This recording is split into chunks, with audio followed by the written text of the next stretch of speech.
नमस्कार।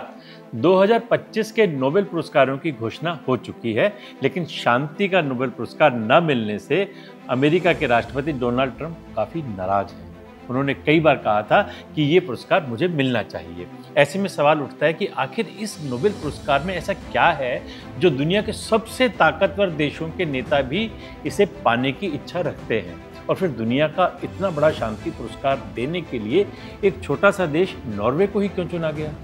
आइए ट्रंप के दर्द और इस पुरस्कार के पीछे की वास्तविकता की डिटेल्स में समझते हैं।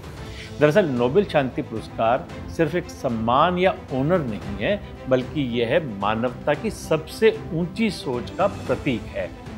इस पुरस्कार की कहानी शुरू होती है एल्फ्रेड नोबल से, जिन्होंने डायनामाइट का आविष्कार किया था।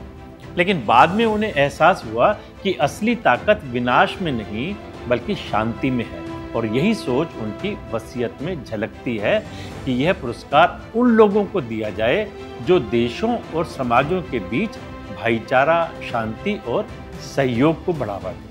उनका मानना था कि नॉर्वे एक शांति प्रिय देश है।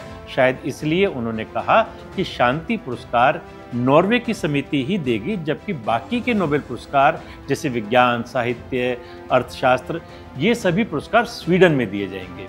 ये भी हो सकता है कि 1905 तक नॉर्वे और स्वीडन एक ही राजशाही के अधीन थे, और उस दौर में नॉर्वे की संसद शांतिपूर्ण समाधान की समर्थक थी।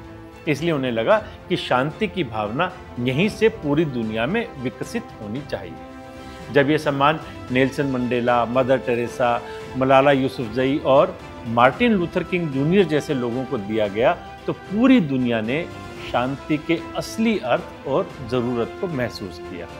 इसकी सबसे बड़ी खूबी ये है कि यह किसी राजनीतिक दबाव या देश के हितों से प्रभावित नहीं होता। नॉर्वे की समिति इसे पूरी तरह स्वतंत्र और निष्पक्ष तरीके से तय करती है, और यही इसे दुनिया का सबसे भरोसेमंद सम्मान बनाता है। इसलिए कहा जा सकता है कि नोबेल शांति पुरस्कार सिर्फ एक ट्रॉफी नहीं है, बल्कि यह उस आवाज़ का प्रतीक है जो गोलियों के शोर में भी शांति की बात करती है। इसने क्या खूब कहा है, हथियार तो सब रख लेते हैं ताकत दिखाने को, असली बहादुर वो है जो अमन बना ले जमाने में रहने को। नमस्कार।